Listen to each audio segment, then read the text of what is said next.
இருக்கின்றது.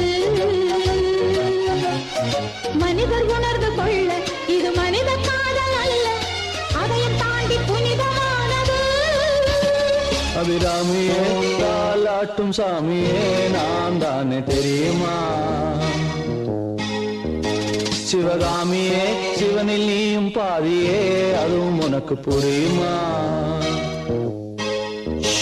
சுபலாலி லாலியே லாலி